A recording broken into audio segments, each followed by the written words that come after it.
בשם השם נעשה ונצליח, שיעור תורה, ברוכים הבאים, שבוע טוב, שבוע מבורך. We're back, starting a new week, continuing our series of the Jewish HaShkafa. B'ezrat Hashem, tonight's shiur will be for a refuah shlema for Rivka bat Sarah and Tinok ben Rivka. It's a just as a side note, it's a newborn baby born prematurely at 28 weeks. So please pay attention to the shiur tonight, and so the kedusha of the shiur will be as significant as possible for the baby and for the mother to have a complete refuah shlema. Also for a refuah shlema for Rabbanit Sarah bat Anat, Tinoket bat Sarah, Rabbanit Levana bat Sarah, Rav Ephraim ben Shulamit, also for a Orit bat, let me see a second. Orit bat Ilana, Talia bat Sarah, Yitro ben Avraham, David ben Esriya, Doris bat Jora, and also for a Atzlacha Rabba for Marsha bat Julie, Ayla bat Marsha, Samuel ben Marsha, Cephas ben Marsha, Alexander ben Marsha, Louis ben Marsha, Shaul ben Farzane, Reuven Chaim ben Pala Parel, Yitro ben Avraham, Oshri ben Doris, David ben Esriya, Gabi ben Doris, Elad ben Doris, Joshua ben Noach, also refuah shlema, Alex ben Noach, and also refuah shlema, Netanel Yosef ben Avraham, and also a special happy birthday for our own very dear Team Hashem member Ital bat Levia, and a Atzlacha Rabba for her dear parents Aryeh ben Malka and Levia bat Ita. רפואה שלמה, הצלחה רבה להם ולכל משפחתם, and to all of Am Yisrael and all of the righteous people that are watching our shiurim, learning from them, applying them to their life. Baruch Hashem, the list continued to grow, but at the same token, so are the blessings. So as a side note, again a reminder for anyone who has not signed up to get one of these free boxes in the United States, please, because it's expensive to ship it to different countries. You know, some people from Africa want some CDs, but it costs $300-400 just to ship. So we have to do this free offer specifically for the US. This is a box of CDs for anyone who hasn't seen the other videos. We talked about it. It has 25 double CDs. One is a CD, one is a DVD. Having the movies, lectures that Baruch Hashem have inspired countless people. And this is a $170 value. We're giving it for free. One box per person, one box per household to give it in your community. Number one, it doesn't put too much of a burden on any one particular person to give too many. Number two, it's at least going to infuse some chizuk into your community, into your family, into your synagogue. And so if you haven't signed up yet to get a free box, please go to bhtorah.org. B as in boy, H as in Hashem, Torah.org. And BeEzrat Hashem will send you a box, and you'll get it BeEzrat Hashem within the next week or so. So still within time before Tisha B'Av, the very big day that we all need to already be getting ready for it now. Now, of course, somebody reminded me today that today is one of the days that the Goyim here in the United States celebrate with a bunch of fireworks. Their Independence Day, and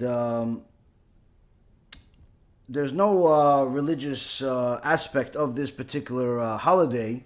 So there's no real, idol worship that I know of that's connected to this particular holiday. But that does not mean that we should all go outside and start watching fireworks, especially if that means it's going to come at the cost of you learning Torah, of you fulfilling any type of mitzvah, or even simply shlom bayit. But really the biggest thing is, aside from shlom bayit, and aside from the mitzvot that all of us are obligated to do on a day-to-day basis, each one of us has to take a few things into account when they're considering these non-Jewish so-called neutral holidays. Whether it's the ones in the US or in the other countries that you live in. And the question is, are you as excited, are you as vested into the Jewish holidays as you are into the non-Jewish holidays? That's really the question each one of us is going to have to answer at one point when HaKadosh Baruch Hu calls our name and we have to bring our neshama, because nothing else is going to come with us. That's the question that everybody has to answer. Did you get as excited and as vested into celebrating Rosh Hashanah and Pesach and and even Tisha B'Av? Were you as sad on Tisha B'Av as you are happy to blow up a bunch of fireworks? And that's really a question that each person needs to ask themselves. Because sometimes you see that people, when you talk about Jewish holidays, it's almost like you just told them somebody died. But when it comes to the July 4th or Thanksgiving, all of the other so-called neutral holidays, some are debatable whether they're neutral or not, but nonetheless, people get so excited, they go spend hundreds of dollars on all types of things that are not really part of what you're supposed to be doing in your life. And really, a person needs to ask themselves where their loyalty is. And everyone can always say, listen, it's just having a good time. Why does I always have to be serious? Well, listen, you have to manage your own life, but life is serious. Life is serious, and as serious as it gets. Right now in Florida, there is a building that collapsed with many, many people in it, and many of them being Jewish.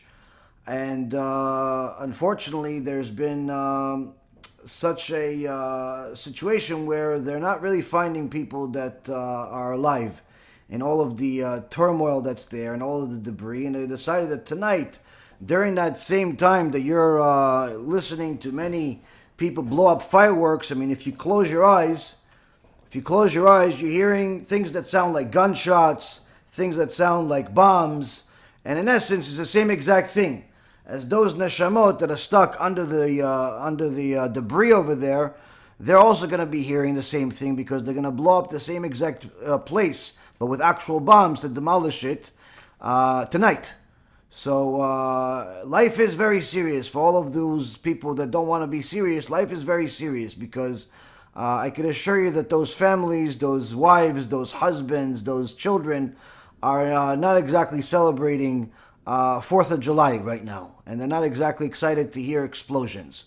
So listen, you could care less. You could live your own life and completely be nonchalant about the rest of Am Yisrael. And that's your choice. But life is very much serious. And the interesting thing is that when you don't take other people's lives seriously, when you don't take other people's difficulties seriously, don't be surprised if the same exact treatment is given to you. Not by people, but by HaKadosh Baruch Hu himself. And that's really one of the things the Gemara Masechet Moed Katan says, that when a kosher person dies, everyone that knows about it needs to mourn. Needless to say, if not only a kosher person, but a person that's a Talmid Chacham, dies, a person, and you know about it, and you don't mourn over it, it could bring a prosecution against the person from heaven. So I don't know if there was any Torah scholars living there or not. I do know there was a lot of Jewish people. And there was a lot of people that had a lot of potential. And there was a lot of people that did a lot of good. So to use this day to celebrate a non-Jewish day is not exactly ideal. But again, everybody has their own choices. Now, this is indeed part of the Jewish HaShkafa. This is part of the Jewish ideology, where we have to focus on what's important and what's serious, and not necessarily just about joking around and doing things that are not really connected to us. Especially since it gives examples to kids that are watching you. They see that you're so vested into blowing up fireworks, but not so much into celebrating Pesach or celebrating Rosh Hashanah or even celebrating Shabbat. You're not so excited about that. That gives more chinuch, more education to the kids than even 10 years in yeshiva, simply by looking at their parents. And that's one of the things that Arav Wasserman, Alav Shalom, said about the Jews in America years ago when he came to visit. and he was told that there was many people had, their kids were starting to violate Shabbat. And they asked the Rav, why do you think this is? And Rav Wasserman says that their parents kept Shabbat, but they complained about money. They complained about money that they're not making on Shabbat because they're not working. And because of that, their kids learned from that, and they said, you know what, I'm not going to lose money like my dad did. They ended up losing, they ended up losing a Jew as a result of it, because that kid ended up being a Mechalel Shabbat, and all his entire Judaism went into the garbage. So a parent needs to know, or even a brother or a sister or a mother, everybody needs to understand that you're not alone in the world. You're not alone in the world. Your action will create a reaction by someone, even if you're not realizing that's the case, even if you don't realize that someone's watching you. There's always someone watching.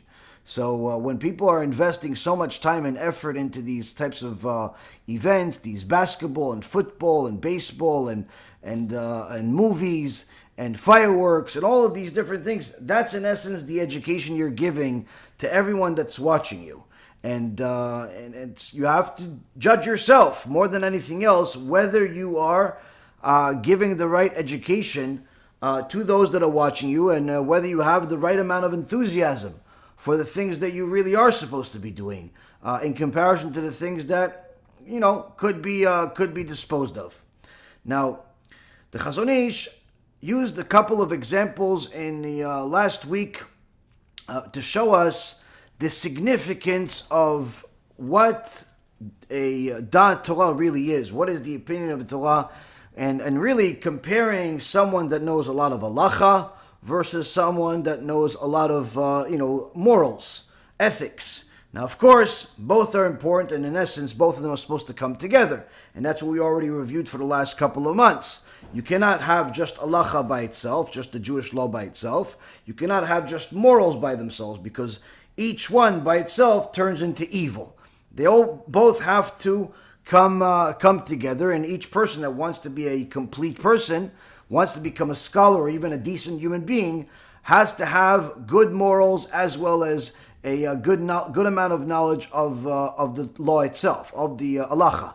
Now, if someone would want to determine who to choose as their rabbi, who to elect as the rabbi of the community, who to use as a guide and things of that nature, first a person needs to understand that as good as a speaker is, as good as as a show someone gives, as nice as a person is, it's not worth much if the person does not know the law itself, and at the very least has access to the law.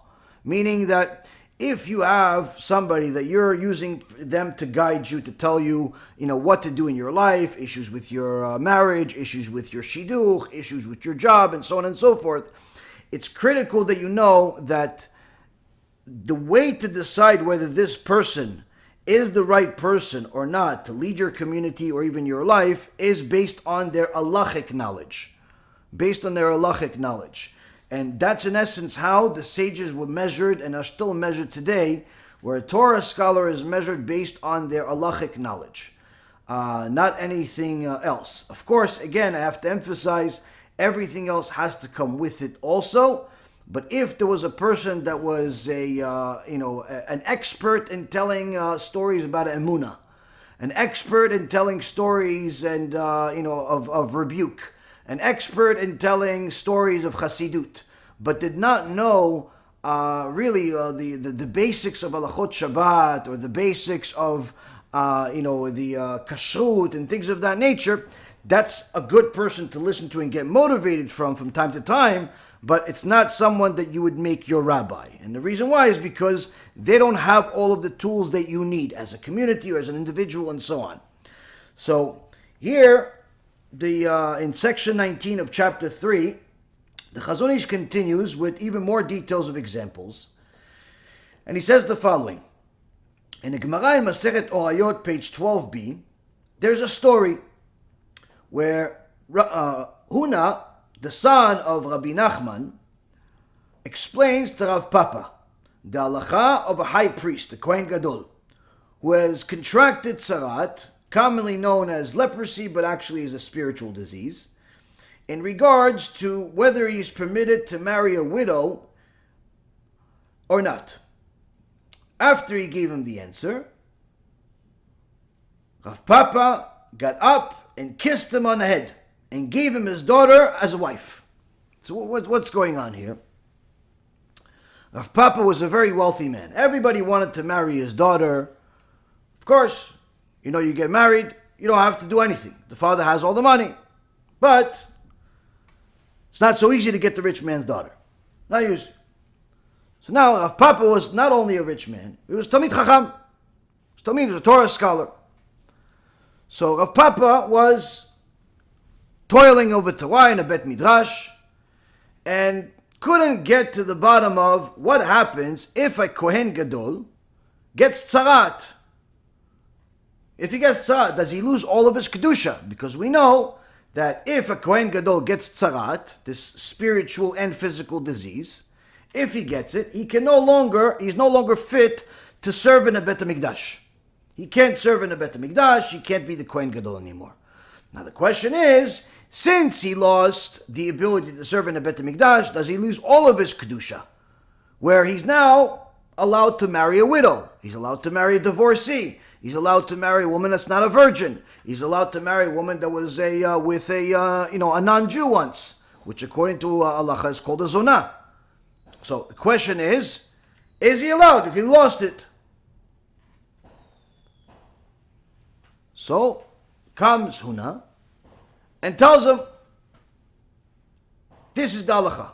Although the Kohen Gadol has lost his ability to serve in the Bet Mikdash, here are the sources that show you that he did not lose his kedusha, which means that he still is forbidden from marrying a widow and a divorcee and a convert and someone that was with a non-Jew and someone that's not a virgin and so on and so forth.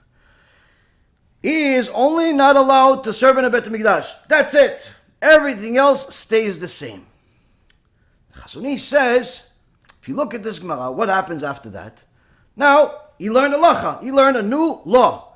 Now, does it really apply to Rav Papa himself? No. He's not a Kohen Gadol. He's not going to go into the Bet Mikdash. No, it doesn't really apply to his life.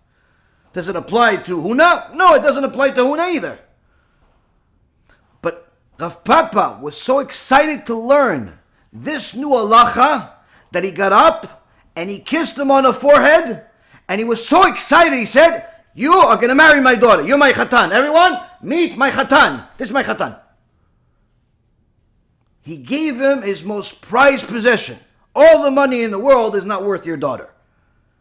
So here we see something out of this world, something completely abnormal, where Rav Papa was so excited to learn this new halacha, this new chidush to him, that he gave him his most prized possession. Now, this, as a side note, shows also a side of the sages that many people don't know. Many people view the sages as people that are like, cold like ice. Complete opposite. The sages were very emotional people. They were very sensitive people, but the difference between them and the rest of the world is they knew exactly what to be emotional about, where to express their emotions. And Chazon Ish says, the Gemara is stating that all the Torah study was handed down from Mount Sinai, and it's showing us the holiness of Rav Papa's soul, that his soul has become one with the Torah itself. So much so that his love for the Torah and the halacha was to such an extent that it excited him to such an extreme that he got up and he kissed Huna on his head and gave him his daughter. Here we see an expression of love not for Huna, but for the Torah, where someone that has delved into the Torah, has toiled into figuring out what does this mean. Not just whose father is that guy and whose mother is that one and what was the name of this one. No, but things that require an extraordinary amount of research, an extraordinary amount of mental strain, an extraordinary amount of sacrifice to finally figure out what is the true law. People that have toiled into Talmidei Chachamim, the Avrachim, that have invested their entire lives into this, when they finally get to the bottom line, the type of happiness that it creates for them is unsurmountable. It's something that you cannot express. One time, one of my dear friends, Rav Zitron, sent me a picture of Rav Kanievsky. Rav Kanievsky Sheikhye is a person that everybody has seen his picture at some point. But you don't necessarily see Rav Kanievsky at a comedy club, chas v'shalom, or at a sports event. And you don't necessarily see him telling jokes either. He's so specific about his speech that even his blessings have been shortened since the Rabbanit has gone to Olam Haba. Where he used to say, Bracha v'atzlacha, blessing and success. Now he says Bua. Bua, meaning the acronym of Bracha v'atzlacha. He just uses the letters, Bua, Bua, Bua. In order to limit the amount of strain that he uses in this world, limit the amount of words that he uses in this world, in order to dedicate all of his energy and all of his time into learning Torah. Now, Rav Kanievsky, anyone that's seen the pictures and so on, usually you see Rav Kanievsky is a Tzadik. But he showed me a picture where he saw Rav Kanievsky suddenly smile. And the smile, you didn't have to know anything. You didn't have to know what Torah is. You didn't have to know what Judaism is. But as soon as you saw that smile, you said, that's what happiness looks like. That is what happiness looks like. And it's amazing that when you see scholars, when you see people at Talmidei Chachamim smile, you feel the happiness. You feel it. It's something that's out of this world. Because their happiness is not the same as just this joy that people get if you told them a joke, or if they're eating something good, or some other form of physical pleasure, something that's dependent on something. When they have their happiness, it's something special. So when I saw that picture, I said, yeah, that's happiness. That's what happiness looks like. That's what happiness looks like. Now, Rav Papa, that's what we're talking about here. When Rav Papa heard this new halacha that he didn't get to on his own, from Huna, the joy that he got from it was something that just took over him. It simply was overjoyed, literally. Overjoyed, literally, to the point where he's like, I just want to give you everything. You gave me so much joy. What can I give you that would be even somewhat equivalent to it? I'll give you my most prized possession, my daughter. And that's what he did. See, the Chazon Ish says that you see how Rav Papa's soul has become one with the Torah, that it causes him to get such excitement. When was the last time you saw somebody get so excited about a Harry Potter book? Or perhaps a newspaper article? Or maybe something they watched on the news? When was the last time someone watched one of these TV shows and they got so excited and said, you know what? I'm going to give my daughter to this movie star. Or you know what? I'm going to give it to you because you watched it with me. I'm going to give you my daughter because you watched the TV show with me. Or because you watched the sports channel. You saw some guy kick a ball, earning $20 million for that ball and the kick. And because they won the game, I'm going to give you my daughter. When was the last time you saw such a thing? No one in their right mind would ever do such a thing. No one in their right mind would even think of such a thing. No one would ever let his daughter or want his daughter to marry another guy just because they're both enjoying the game together. I mean, it's not, at least not a normal person or a person that loves their daughter. But here we see the Rav Papa, in a moment, got so much joy that he made a big decision. The biggest decision that could possibly be. How come it's okay for him to do it and not okay for the soccer fans? Not okay for the guys that like to, the same guy they voted for to win. How come? Because here, by getting the answer from Huna, he got to know everything he could possibly want to know about a shidduch for his daughter.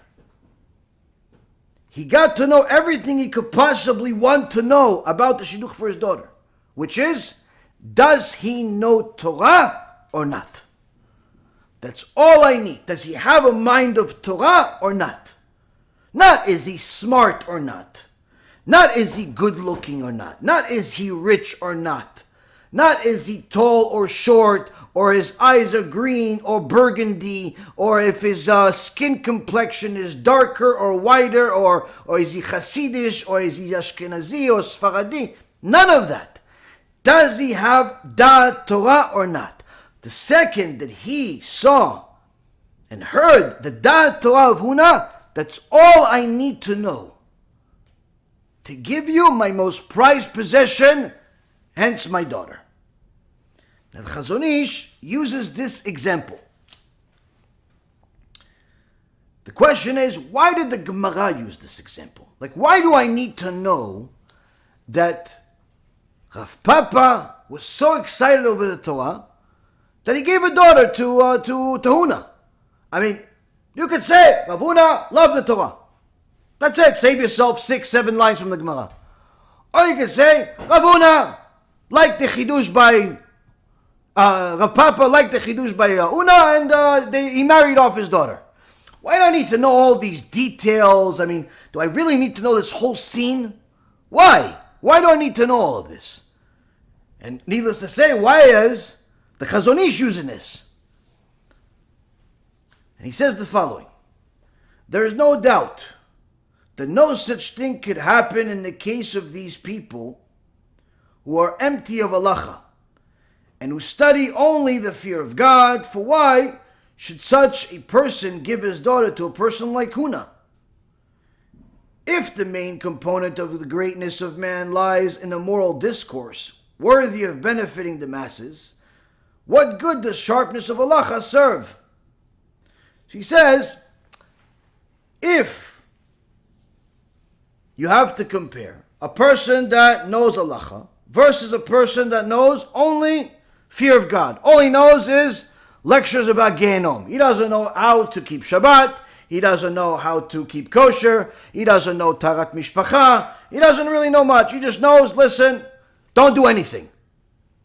Nothing. Everything is forbidden, or everything is allowed, or you could just pick and choose whatever you want to listen to.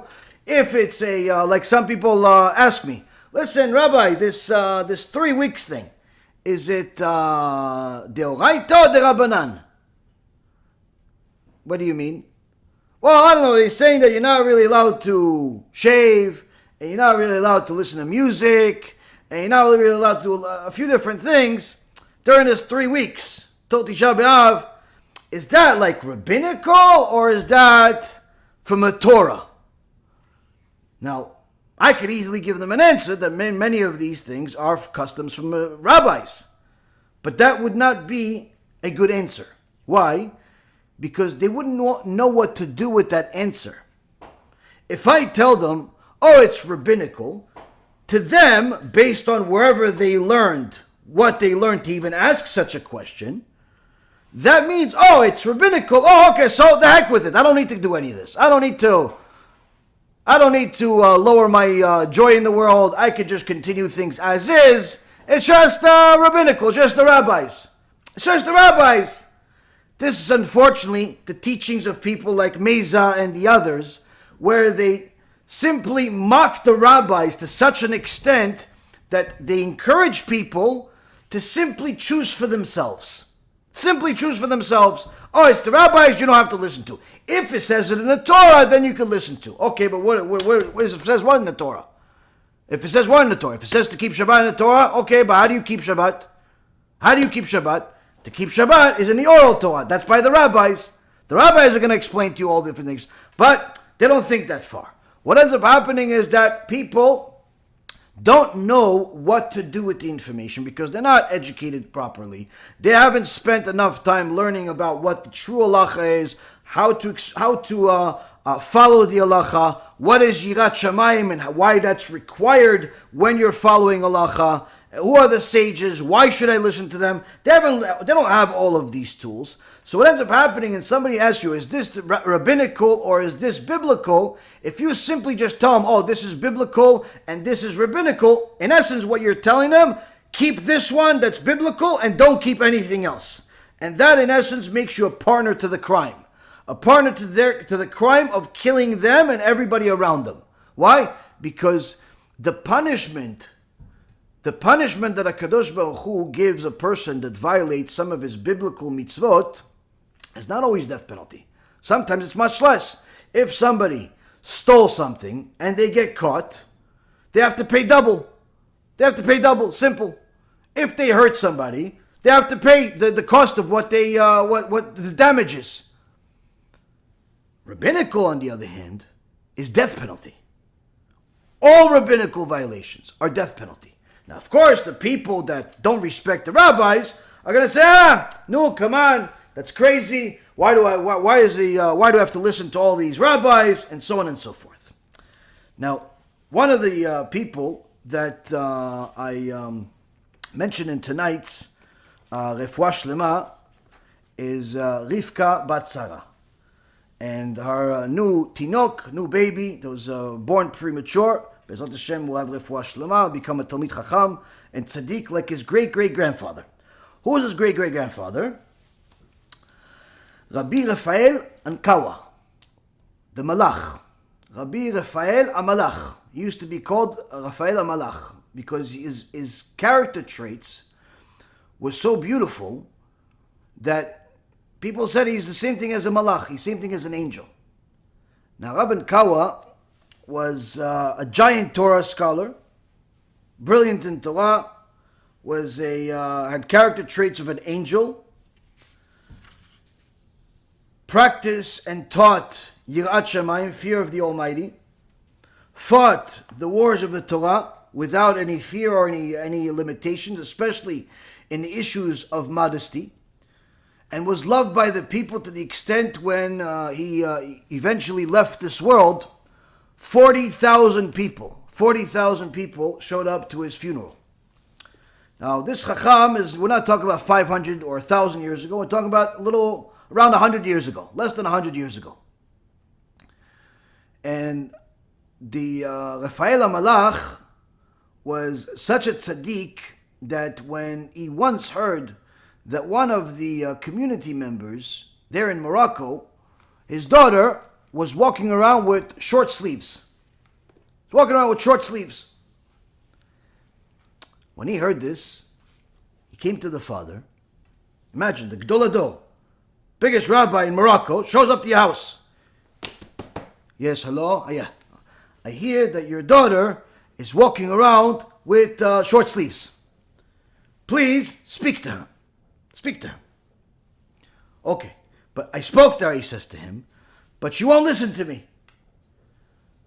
So Rabbi Kawa says to him, this is the generation of the Mashiach, where it says chutzpah tizgeh. There's going to be a lot of chutzpah. The kids are not going to listen to parents. So maybe if you tell her that in my name, that I heard that she's walking around with short sleeves, and she has to change that and do tshuva right away. And she has to be tznuah. Okay, Kvod Harav. A little while later, the rabbi came back. Rabbi Kawa came back to the father because he heard that the girl hasn't changed. And he says to the father, no, what happened? Did you tell her what I told you? He says, Kvod Harav, I did. So what did she say? And the guy is embarrassed. He said, Kvod Harav, I don't want to repeat what my daughter said about the Rav, and I'm really sorry. She won't listen. And what did she say? No, I don't want to repeat. He was so embarrassed at how obnoxious and rude his daughter was that he was embarrassed to say to the Rav what his daughter said. Unfortunately, that's like some people say about big rabbis on a daily basis on the internet. They type it. He doesn't know. He's an idiot. He's a this. He's a that. People talk about rabbis like they talk about the enemy. They won't even talk to their enemies this way, but they talk about rabbis that way. So this girl was of the same seed. But she had a little bit of merit. Why did she have a little bit of merit? She had a Rabbi Kawa in her life. So when Rabbi Kawa heard this, he said, Okay, I did what I could. I did what I could. As soon as he said that, he left. The daughter runs back home, comes into the house. She's scratching everywhere. She doesn't know what's going on. They look at her. Our arms are full of boils. Full of boils and infections. She's bedridden. The doctors show up. No one understands what's going on, but the father and the daughter know exactly what's going on. You went against Divrei Chachamim, that's what you get. That's what you get. When the girl realized that this is 100% the case, and it's not going away, because surely she was stubborn at first, trying to make excuses, like a lot of people like to make excuses. No, it's just a coincidence, just because he said it, just because of this, just because of that. But after enough pain to break the klipa, she realized, please, ask the Rav if he's willing to forgive me. I promise him to do tshuva. I want to go meet him. I want to meet the rabbi and apologize to him. The father went to Rabbi Kawa and said, my daughter sincerely apologized. Please, if you could just see my daughter and forgive her. It's just, the girl came, apologized. Rabbi Kawa saw that she was sincere, gave her a blessing. Shortly later, completely healed. As quickly as it came on, it left. As quickly as it came on, it left.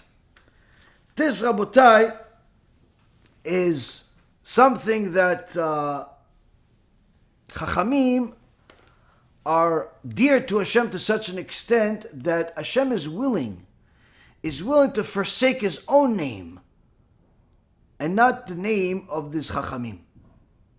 Meaning Hashem will allow a person to sin and even do horrible things in the name of Hashem, and He won't punish him right away. But when it comes to His Chachamim, when it comes to His scholars, to His people that dedicate themselves to Torah, Hashem does not have any loose rope in there. Simply, the worst thing that a person can do is go against the Chacham. Now, was Rabbi Kawa known as a miracle worker? Yes. Made many miracles. This being one of many. But is that why he's known? Absolutely not. Why is he known? Because he was an extraordinary Talmid Chacham when it came to Halacha. An extraordinary Talmid Chacham when it came to Halacha. Such as the community never saw during that time anyone like him. And he knew exactly how to solve problems. And to add even more merit to this young little boy that came into the world in the name of his grandfather, we'll tell another story about a Rabbi Kawa, where years ago there was a Arab guy, Moroccan guy, that was friends with a Jewish guy. Friends enough that he asked him to keep his money for him while he goes to Mecca. So he gave the Arab guy gave the Jew the money, and went to Mecca to celebrate his holiday. When he came back, he asked the Jew for the money back. And the Jew looks at the Arab and says, I have no idea what you're talking about. I've never seen you in my life. What? What do you mean he's never seen me in your life? And the Arab just sees black. Sees that is all of his life savings, everything is gone, and there's no way for him to get back. But he doesn't know what to do. He knows if he kills the guy, it's not really going to solve the problem. It's not going to give him the money. This was a bright Arab guy. What am I going to do? So the other Jews that see said, no, you got to go to the Chacham. Go to Rabbi Rafael and Kawa, he'll help you. So he heard about the Chacham. He goes to the Chacham. Says, you got to bring him to Din Torah, to Bet Din. He brings, the Arab guy brings the Jew to Din Torah. And he tells Rabbi Kawa, listen, this Yehud from your Keilah, he took my money. Do you have any proof? No, I don't have any proof.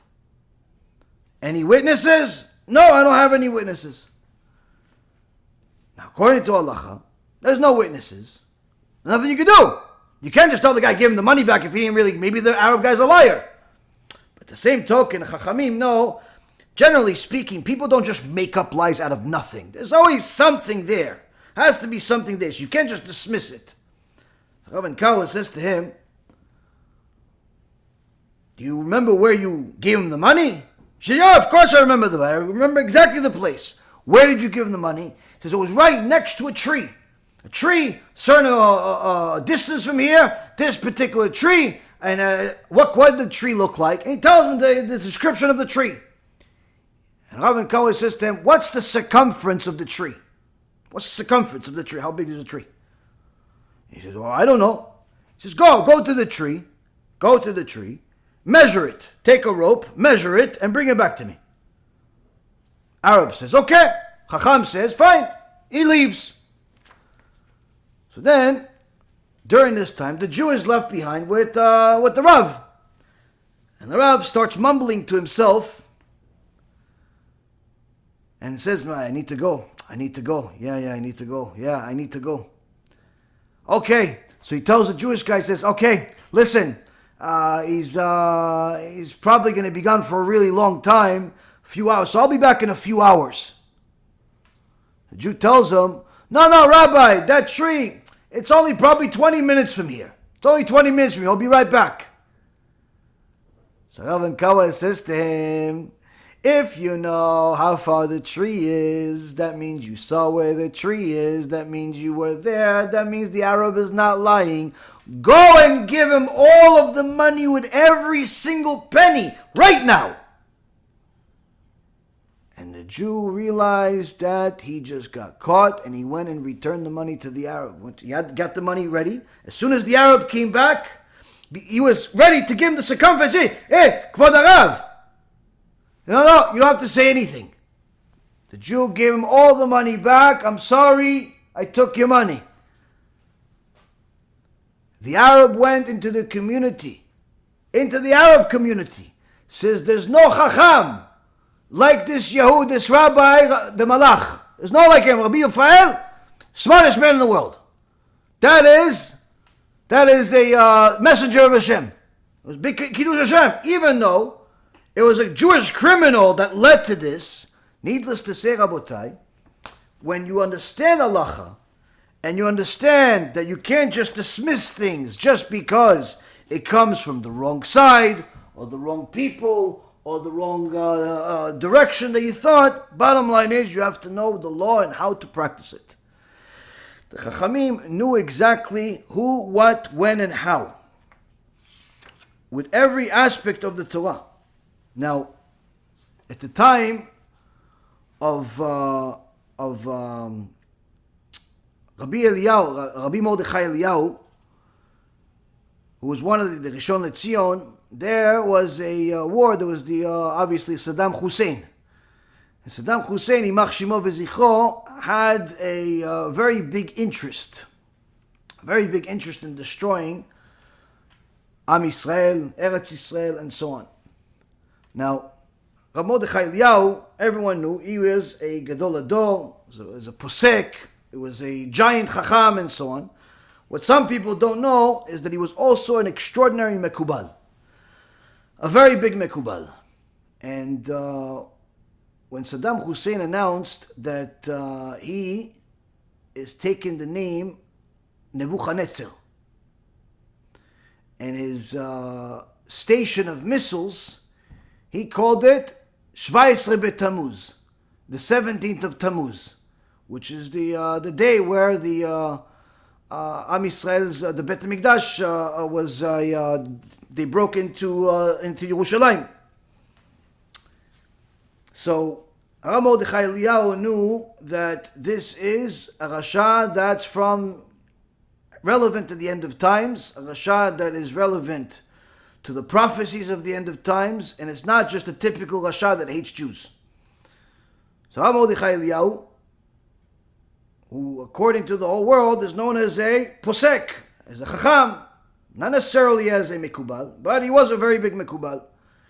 He called the person who wrote this story. This story is in a Sefer about Rabbi Mordechai Eliyahu in the 6th volume.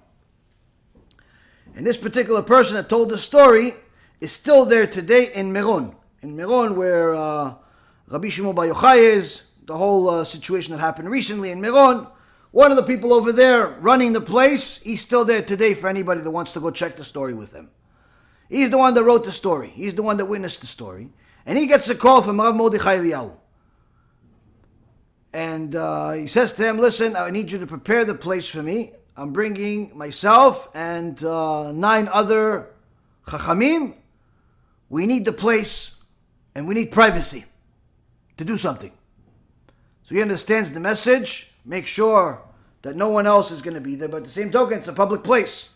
So they go there in the middle of the night. And of course, somehow the news finds out. No one knows how they always find out. It's like they have everybody's phones tapped. But Rav Mordechai Eliyahu comes, they see the cars middle of the night with 9 other mekubalim, and they start doing what's called Kabbalah Ma'asit. Kabbalah Ma'asit is practical Kabbalah. It's this type of stuff that if you don't know what you're doing and you mess with it, most likely you're either going to die or you're going to simply suffer for the rest of your life. Very, very strange types of sufferings. But if a person knows what they're doing and they're holy enough to deal with such a thing, then these are things that a person could literally change nature with. So Rav Mordechai Eliyahu brings these other mekubalim and they start doing a whole sermon, a whole type of thing where they have these 10 black candles and shofarot, all types of really interesting things. Perhaps some people think they saw this in the movies, but nonetheless, this is a part of the Kabbalah Ma'asit, and this reporter is there, and the guy from Meron is telling him, you gotta leave, you can't. He says, no, you can't kick me out, this is a public area. It's public property, I can be here if I want to. He says, no, but the rabbi needs to do something, you cannot record this. He says, I'm gonna do whatever I want. Right about when they're about to start, the guy has his camera, he refuses to leave. Suddenly, his camera, all the equipment explodes to pieces. Boom! Out of nowhere, it explodes to pieces. The guy actually gets hurt. They have to call an ambulance. Ambulance takes him. He leaves. And then they do what they have to do. They complete it. And they say, Baruch Hashem. Rav Mordechai Eliyahu says, Baruch Hashem, we succeeded. Saddam Hussein is not going to succeed. He's going to fall. And of course, everyone knows the story that that's in essence what ended up happening. Now, was Rav Mordechai Eliyahu a Gadol Hador because of his Kabbalistic knowledge? No. Was he famous because of it? Absolutely not. Was he respected by the other Chachamim because of it? No, he wasn't. Of course, people valued that he knew all this knowledge.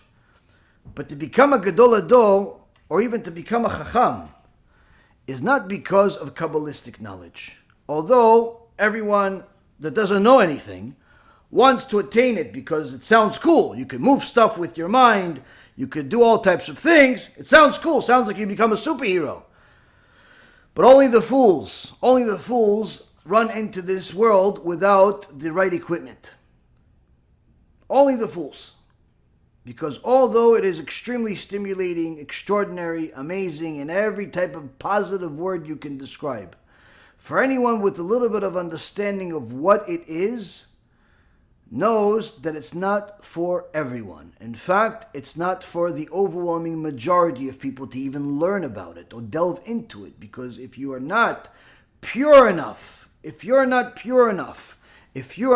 holy enough to even delve over it, you could create more damage than you can fix. There's a hospital.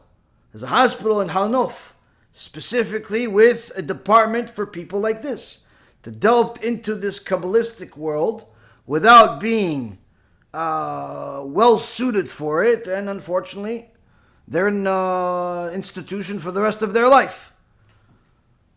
Now, this is not like some type of conspiracy. I saw the place.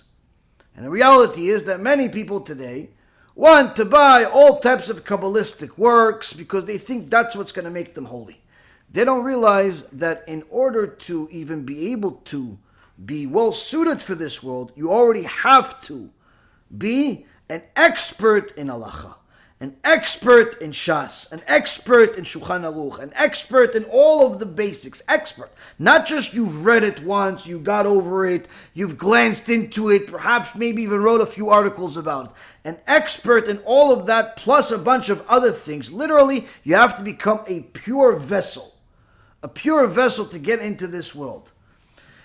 And it's the reason why many of the people that are into it and actually know what they're talking about generally don't discuss it with the public, because it's literally not for everyone. It's stuff that you hear stories about. It's stuff that perhaps you'll have the merit of seeing a story come true with somebody that's into it. But nonetheless, it's not something for everyone. And unfortunately, many times, people that are new to Judaism or people that are completely not Jewish at all, they're Christians or whatever they are, they like this type of stuff because it sounds cool, it sounds like miraculous and so on. And you'll see many times them delve into this type of stuff. Most of the time nothing happens. Most of the time it's just complete waste of time. And it just creates confusion. And you start seeing people that don't even know how to spell Abba. The word Abba, which is father in Hebrew. They don't know how to spell that even. But they'll start talking to you about, oh yeah, but it has to do with the Sfirot, and it has to do with this. And they start naming different parts of the neshama as if like they're experts in a Kabbalistic world. It's for anyone that's remotely knowledgeable about Torah, it sounds like a joke. It sounds like a joke. Why? It's literally like someone who just learned algebra starting to discuss what his opinion is of the rocket science that was used to build a rocket to go to Mars. Just doesn't work. Doesn't work. But unfortunately in the Torah world, everything works for some people. Because don't let the facts ruin a good story. And that's unfortunately what happens many times. But we also saw in last week's shiur, where the Chazon Ish brought an example from the Gemara in Masechet Bava Kama, page 48, where he says that Rava was talking to Rav Nachman about Rav Acha bar Yaakov. Now, this whole example of Rav Acha bar Yaakov, he said that he's a great man. He says, bring him to me and let me see if he's a really great man. And how did he test him? He tested him with Halachic questions. He said, do you have any questions for me? Anyone who doesn't know that whole section, just watch last week's shiur. And he asked him some questions that were extraordinarily big questions. The question is, though, is how come didn't go into another story? How come he didn't ask him about, Rav Nachman didn't ask him about his miracle working ability? Why would he ask him a miracle working ability? Because in the Gemara in Masechet Kiddushin, page 29b, there is an event that happened where Rav Acha bar Yaakov is expected to come into town where Abaye is. And Abaye tells everybody in town, do not host Rav Acha bar Yaakov. Don't host him. So everybody thought that Abaye, the Gadol Hador, the biggest rabbi, is telling everyone not to host another Gadol, another Tzadik that's coming into town because he wants to host them. But as they would find out, Abaye says to them, no, I'm not going to host them. No one hosts them. And I'm not going to host them either.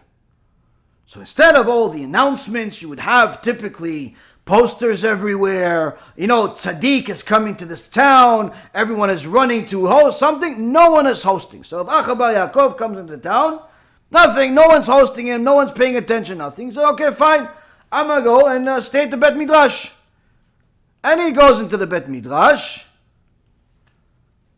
And he starts learning and learning and learning and learning and learning. And as you would have it, a mazik, a demon, comes in to the Bet Midrash, trying to kill everybody in sight, but only finds Rav Acha bar Yaakov. Rav Acha bar Yaakov sees this demon is an extraordinarily powerful demon with 7 different heads, looking like a some type of reptile like a snake with 7 different heads. And he says, specific prayer, specific name of Hashem, 1 head comes off. Another name of Hashem, another head comes off. Another name of Hashem, another comes off. Within a few moments, he kills this very powerful demon. And the next morning, Abaye comes and he sees this whole thing is dead and Rabacha is there. Rabacha says to him, you endangered me. He says, Kvod Harav, listen, I had to do it. I had to do it. Why? This demon, this mazik, has been torturing the city for a while. No one can beat him. No one can beat him. Now I know if I would tell Kvod Harav, listen, we have this demon here, he's torturing us, this mazik, maybe the Rav would say, you know what, I'm not coming. I'm not coming here to fight. I'm coming here to the town, maybe to do some KIRUV, help some people do tshuva. I'm not coming to fight demons. So I know if I tell the Rav, there's a possibility that I'm putting a burden on the Rav. On the other hand, I knew there's no other way to deal with it. So I figured, you know what? No one talked to anything, and let's see how Hashem decides. If Hashem's going to send this mazik to Rav Acha Bar Yaakov, that means it's his to deal with. Because surely I knew that you can deal with it. This, Rabotai, is a story in the Gemara. Question is, when Rav Nachman was asking, let me meet this guy, Rav Acha Bar Yaakov, and see how great he is, why didn't they mention this story? This guy is so powerful. With a few names, he destroys demons that were torturing an entire city. How come? Because these types of things, although extraordinary, very, very exciting to talk about, that's not what makes a gadol. That's not what makes someone a extraordinary person that the entire country, the entire people need to listen to. That's not the case. Surely it's a special person. But if we're going to talk about the Chokhmah of the Torah, Rabotai, Chachamim tell us, if you want to know who should be your rabbi, if you want to know who you should listen to, if you want to know who's a real Chacham, you cannot decide it based on their supernatural ability. You cannot decide it based on their storytelling. You cannot decide it based on certain things that typically people decide on. Their speaking ability, their looks, their certain minhagim they have. No, you have to decide it and determine it based on their halachic knowledge. That's what you decided on. And of course, that they're practicing it themselves. And that's actually what Rav Ovadia writes in Yabia Omer. In Yabia Omer, he writes in Chelek Aleph, he actually brings something very interesting, where he says that the Rama in the Shulchan Aruch, you have Rabbi Yosef Karo and you have the Rama. Rabbi Yosef Karo is a Sephardi, Rama is Ashkenazi. And he says that the Rama in the Shulchan Aruch in Yoreh De'ah, section 242, Halacha number 1, where he says that the Rama says, how do you pick your rabbi? How do you pick this rabbi to lead the community and so on? He said, you pick a person who does not focus, who does not have his focus on pilpulim, toiling into the different possibilities of different things and mental stimulation, but rather someone that is focused on what the psak halacha is. What is the bottom line? Tell me what to do, what not to do. Bottom line. But not psak halacha based on his own opinion and what he thinks you should do because you live in Florida versus you live in Montana. What is the psak halacha? What do the Gdolim say? What is the Dat Torah here? Tell me. Don't tell me 50 different opinions. Tell me, bottom line, yes or no. Allowed, not allowed. That's what I need to know. Now, of course, this is very interesting. Why is this interesting? Because really the trouble that has entered this last couple of generations, perhaps, where there's a lot of people that have called themselves rationalists. All of them have this issue in common, which is that they love to delve into things too far. Where you see that the Psak Halacha from the Shulchan Aruch is A. And if it's not in the Shulchan Aruch, then it's in the Rambam. It says A, right? But they say, no, but you don't really have to listen to this because you could also listen to something else. And they start making a whole mishmash of things. This also situation is very common in the modern Orthodox world, where you'll have one of these rabbis give a talk, and he gives you one of these what they call source sheets. So they give everybody a little notebook with all the sources that the rabbi is going to use during the lecture. So if it's, let's say, an hour talk, you'll see 30, 40, 50 sources, however many sources, on this piece of paper. And he goes over each one. Rabbi such and such says this, but the Pasekovia says this, and this one says that, and this one is that. Depending on how good of a speaker the person is. Sometimes they'll go through all of the sources, sometimes only 10, 20%. But one thing that I've noticed personally, and I've heard from other people the same type of issue, what's the common denominator? There is no conclusion. There's no conclusion. Meaning, after they discuss whatever issue. Let's talk about, let's say, the issue of Chalav Akum, the milk of the non-Jews. Can you use it? Can you not use it? And so on. So they'll give you all the different sources of this one says this, and this one says that, and this one says this. And of course, in our Torah, it's extraordinary, it's huge, it's endless. There's a million different opinions to everything. But the job of the Chacham, especially the leader of a community, is to tell you yes or no, allowed, not allowed. Bottom line, conclude everything for me. Conclude everything for me. Tell me yes or no. Don't leave it to me. And unfortunately, that's what's been happening. They leave it to the community to decide for themselves. And what ends up happening with an average person that did not grow up with Torah, or did not grow up with teachings of Yirat Shamayim, no fear of heaven whatsoever, or does not have any real understanding or respect for the sages and their opinions, they all come up with the same conclusion. Oh, if there's so many different opinions, I'll just throw my opinion in there also that it'll probably match somebody. In essence, what they end up doing is whatever they want. This is a destruction of the Torah. This is a destruction of the Torah. And unfortunately, the brainchild of all of that, or perhaps even the parent, I'm not really sure which one came first, is this rational-minded type of people where they toil into things and they conclude whatever they feel like. Whatever they feel like, whatever is soothing to them and so on. And really, the Rambam writes in Igeret Teman, in the letter that he wrote to the Yemenite community, that all of these people, whether it's from the Christian community that is trying to make everybody follow Yoshke, or it's the madmen of Muhammad, or it's the heretics Jews that are trying to lead you in different places, they all have one common denominator. They all have one common thing, which is they want to fulfill their desires. Therefore, they need a way to do it. And they need a way to calm their conscience.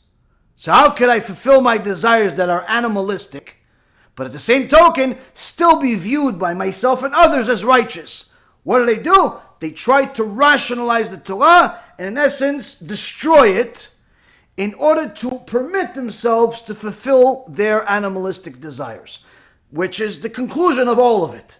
The reason why people rationalize the Torah, mock the sages, minimize the glory of Hashem, and all of these things have to do with the same bottom line.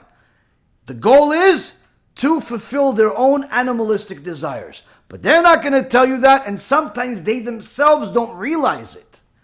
That's the real bottom line. That's the reason why they're telling people to simply not listen to the sages, not listen to the big rabbis, not listen to what it says in the what was concluded by the community and so on. No, Just listen to what your heart says. Listen to your own judgment. You're a smart guy. You're a smart lady. You know what's best for you. And in essence, they tell a person that has never even flown a play plane with a remote control to go fly a rocket to outer space.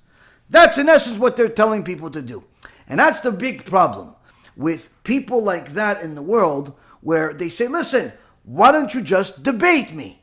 Why don't you just debate me? And I'll show you that my conclusion is the best conclusion. It's not the old-fashioned conclusion that you have, which is to listen to the sages and listen to the Shulchan Aruch and just be like a good little boy. No, you can conclude yourself.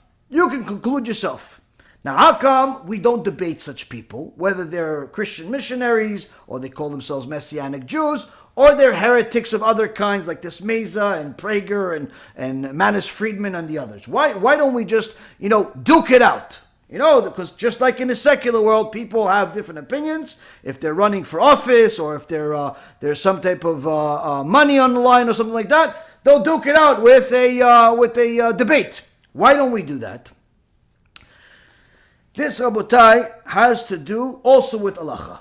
What's Halacha? Has to do with a few of them. But one of the Halachas is in the Chinuch. Halacha, mitzvah number 456. What's mitzvah is this? Shelo lishmoa mimitnabeh b'shem avodah zarah. The prohibition of listening to one who prophesizes in the name of avodah zarah, in the name of idolatry. What does that have to do with debating with heretics? Why is it that every single time somebody asks me, can you debate somebody, I tell them no, and it has to do with this halacha? Not just this, but it has to do a lot with this halacha too. Why is it that everybody tells me that, listen, I want to debate such and such, what do you think? I told them don't do it.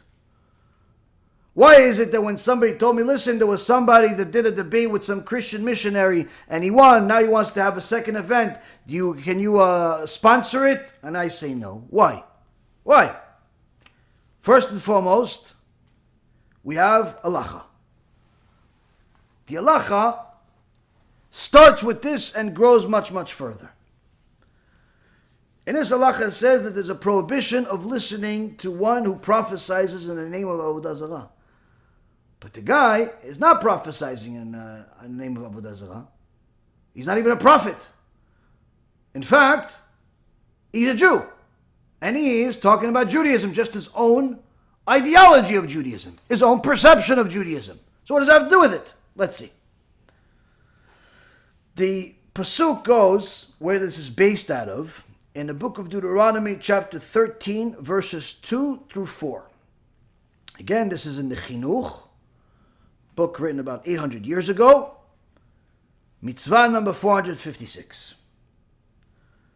And the source of this mitzvah is as follows, where it says in the Torah, Deuteronomy chapter 13, verses 2 through 4, if there should stand up in your midst a prophet or a dreamer of a dream, and he will produce to you a sign or a wonder, and the sign or wonder of which he spoke to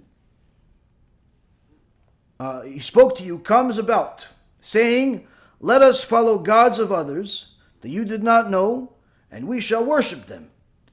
Do not listen to the words of that prophet or to that dreamer of a dream.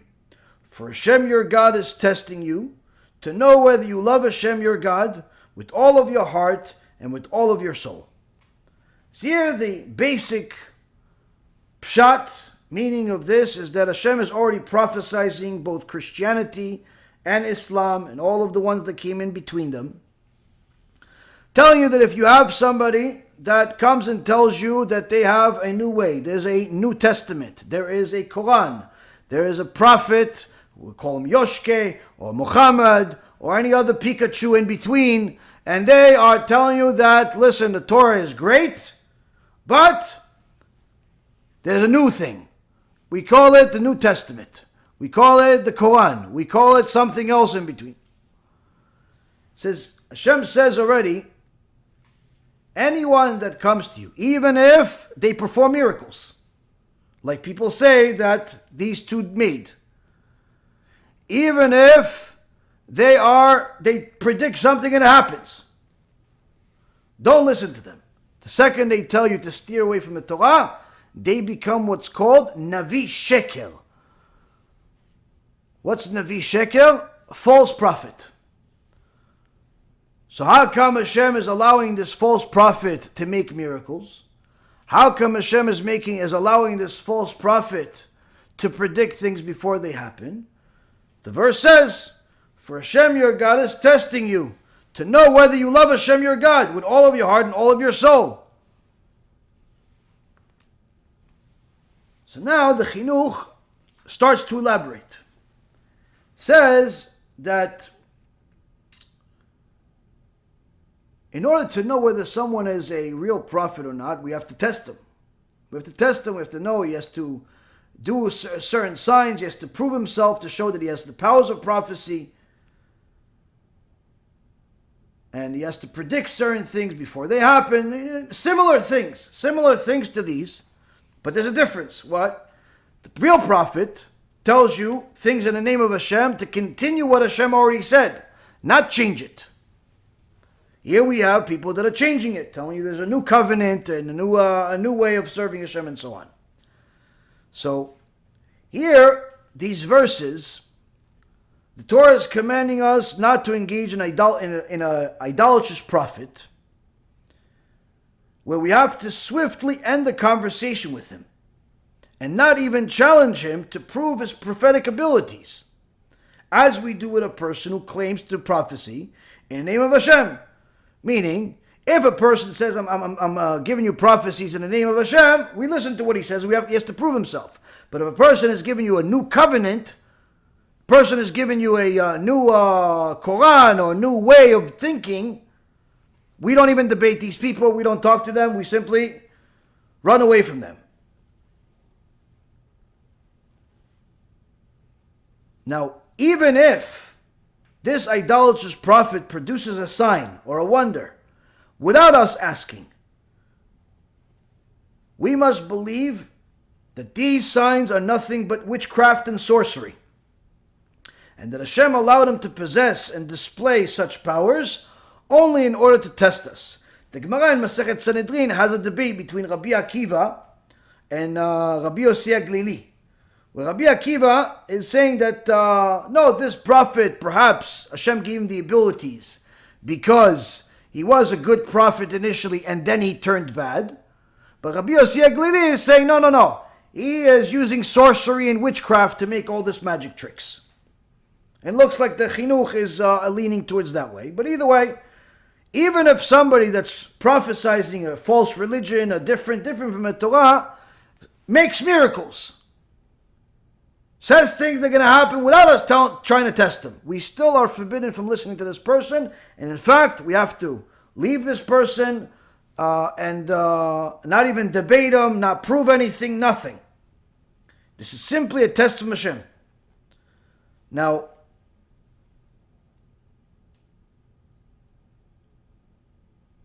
this test, they're saying this test is simply to see our belief in Hashem, and whether we're going to be swayed by supernatural stunts.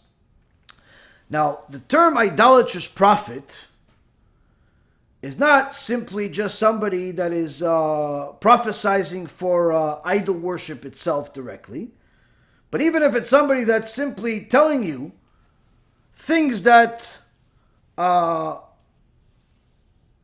connected to the Torah, but he got it from a different source. He got it from a different source, meaning it's not Hashem. That's also a mitnaveh b'shem avodah zarah. Now the question is, why do we run away from this person? Now at the time of the Sanhedrin, if you saw somebody as a false prophet, you have to warn them. Stop doing what you're doing, because if you do it again, we have to take you to the Sanhedrin. And when Sanhedrin kills them, it's a death penalty. False prophet gets a death penalty. Of course, we don't have a Sanhedrin today. And I think we have a lot of false prophets, but we don't have Sanhedrin today. Every other day, Somebody else says they're the Mashiach, or they're this, or they're that. Every other day somebody else has some type of stupid announcement to make to the world. The question is, why do we not debate this person? Why do we not discuss their mistakes, maybe even try to get them to do tshuva? Why don't we prove them that they're wrong? Why does the mitzvah say that we have to not listen to anything that they say and in fact leave? Leave. And the Rambam says, a person like this, you're not even a person that's a missionary. You're not even allowed to be within 4 amot of him. 4 amot is 6 feet. You're not allowed to stand 6 feet next to such a person.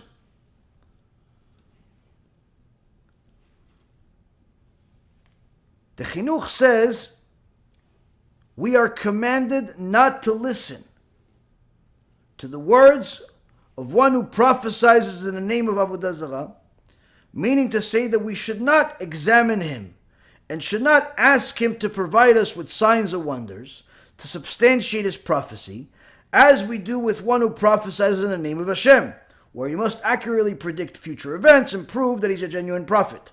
But rather, immediately upon hearing him prophesying in the name of Avodah Zarah, we must prevent him from continuing this sinful behavior, as it's proper to do with anyone who is a wrongdoer or a guilty a sinner, a poshea. If he persists with his opinion and continues to promote his idolatrous prophecy, we carry out with him the particular punishment that the Torah imposed upon him, as stated in the Mishnah in Masechet Sanhedrin, page 89a, which means that he would die through chenek, which is strangulation. So, here, we see that a person that comes with falsehood, we simply run away from such people. We don't debate them, we don't do nothing. Why? Chinuch gives the reason now. Among the underlying purposes of this mitzvah is that people are often prone to error, and their intellect is not always keen enough to arrive at a correct conclusion regarding important matters. The Torah was therefore concerned that perhaps, due to the deceitful arguments and through engaging in lengthy dialogue and debate with a willful sinner who speaks falsehood and who prophesies in the name of idolatry, a person will be persuaded by his words.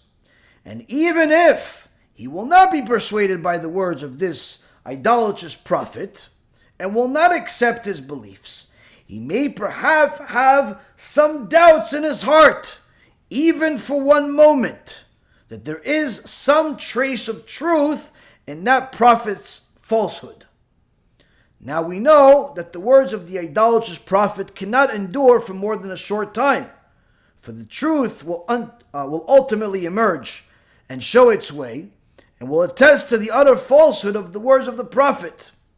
Nevertheless, the Torah was concerned for us that we should not waste even one moment of our lives contemplating that sinful thought. Thus, we must avoid all interaction and dialogue with such people. See, here, Rabotai Karim, is the bottom line. This is not just in regards to someone that's a false prophet, but anyone that simply speaks falsehood about the Torah, especially someone that's doing it knowingly, where dialoguing with such a person publicly, or even dialoguing with them privately, if you already know it will be to no avail, the person is not looking to change, the person is not looking to do tshuva, the person is not looking to learn, but rather the person is looking to win. They're looking for their argument to win. In this particular case, Rabotai, to make a public event debating such a person is dangerous. Perhaps not to the speaker, but to the audience. Perhaps not even to all of the audience, maybe just some. And perhaps not even some for them to change their beliefs, because generally speaking, the people that have the truth usually have something to hold on to. But the Chinuch says here, even Even though most people are prone to make an error and they could fall for the falsehood of the wrong side. They're good speakers, they're clever, they have some ideas that perhaps make sense or touch some type of nerve in your heart. So some people can fall for that. Some people, on the other hand, they're not going to fall for it. But they're going to think about it a little bit. You know what? What he says does make sense, though. It's wrong, but it does make sense, though. That in itself is a problem. That in itself is a problem, that for a moment you liked what the heretic said. And the third, it's simply a waste of time. And the Torah says, Chinuch says,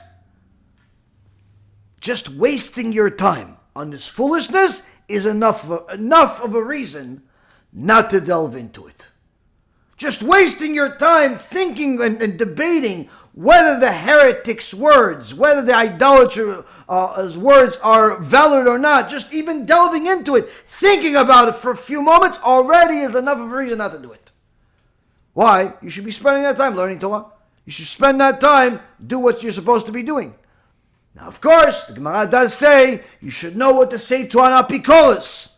You should know what to say to a heretic, and you know how to beat him in a debate if it ever comes. But don't do that by learning his text. Don't do that by giving him a public stage and endangering others. Don't do that in order to get some type of fame or fortune. You want to help somebody? No problem. Go ahead and help somebody. But to give people a stage, to go into all types of things like this, is not something that should be done by the average person, needless to say, by most people. Has it been done? Yes. It has been done by great rabbis. The Ramban has done it in Barcelona under dire circumstances. He didn't want to do it. Other rabbis have done it throughout the ages, but again, under dire circumstances where they got rabbinical approval by people that are much greater than them, that this was needed. They didn't make a career out of it. They didn't do it every week or every month in order to get fans, but rather they did it when there was some type of rescue mission that was, in essence, the goal of the whole thing. Not, listen, we're going to do it because we want to get some YouTube hits. And that's one of the differences between someone who's searching for the truth versus someone that is simply looking for fans, looking to get views, looking to get ratings. This type of understanding requires a person both to have Torah knowledge in regards to Halacha and Torah knowledge when it comes to MUSSAR, when it comes to fear of heaven, when it comes to ethics and morals in general, how to behave in accordance to what the sages said. Now, the Chachamim were not ones to kiss up to anyone. But yet they mentioned these extraordinary stories about Rav Papa getting up and choosing a new husband for his daughter based on a chidush, a new halacha that he did not know, showing us that he loved Torah so much, that he was so glued to the Torah, that the second that he learned something new, it caused him so much joy that it was something that he couldn't even control. It was worth everything for him. And here the Chazon Ish says that this could never happen with someone that strictly learns about just morals based on their own understanding, morals that they learn from the streets, morals that they learn from people that they meet, not the halacha itself. Because although MUSSAR will tell you which direction you need to go in, halacha is the actual road itself. Halacha is the actual road itself. So if a person just studies MUSSAR, they're not going to really know what's the actual road, even if they hit it. Same concept goes with if you just study halacha, if you just study the law. You'll know the road, but you won't know how to go on this road. You won't know how to practice this law. That's why they both have to come together with each other. Now, the Chazon Ish continues and says that from this we see the evident confutation of the point of view of those who lack the love of Halacha and have not perfected their soul with it.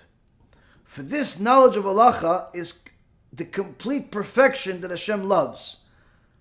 Rabbi Chaim of Volozhin elaborate on this basic point in the addendum of the book MUSSAR, saying his own personal view that I would give all of my prayers that I've ever prayed in my life for one new halacha learned from the Gemara.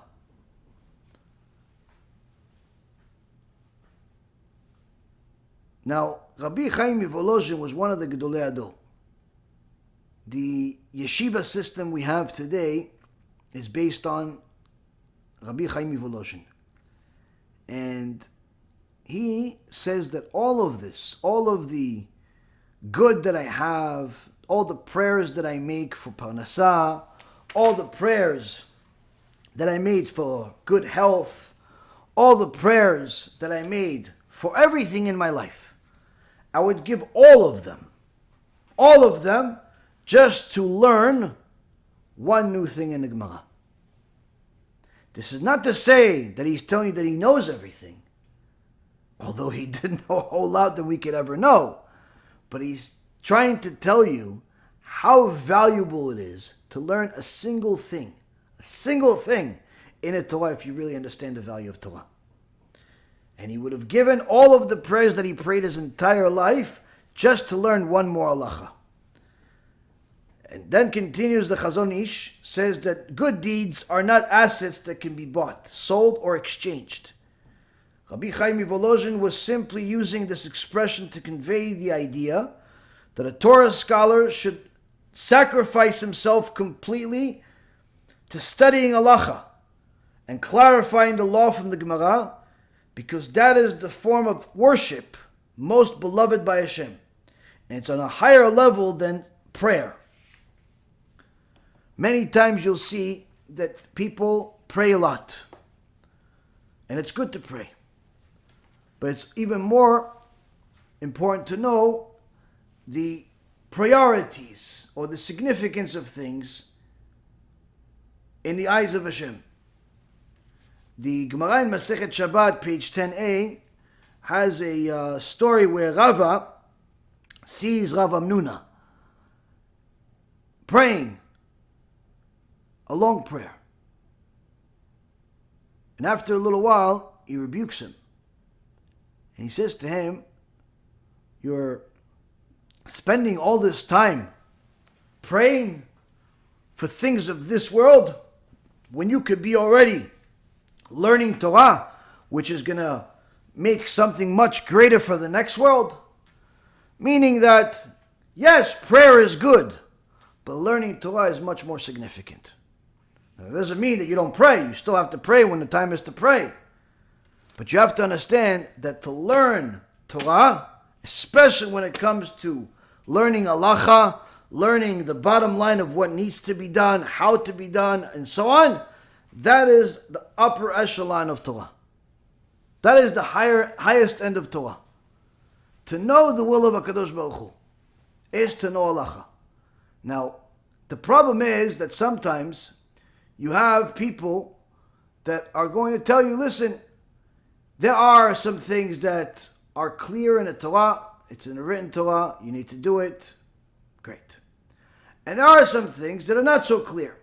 They're not so clear in the Torah. But we have the rabbis. But the rabbis are not all in agreement on this. So since the rabbis are not all in agreement on this, you can just pick whichever rabbi you want to listen to. This, Rabotai, is completely wrong.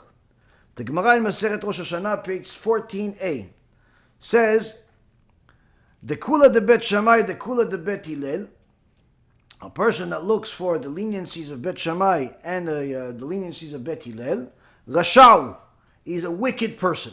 He's only looking for the leniency, whatever fits his agenda. The Chumrah de Bet Hillel, the Chumrah de Bet Shammai, the Chumrah de Bet Hillel, the person that is looking only for stringencies, only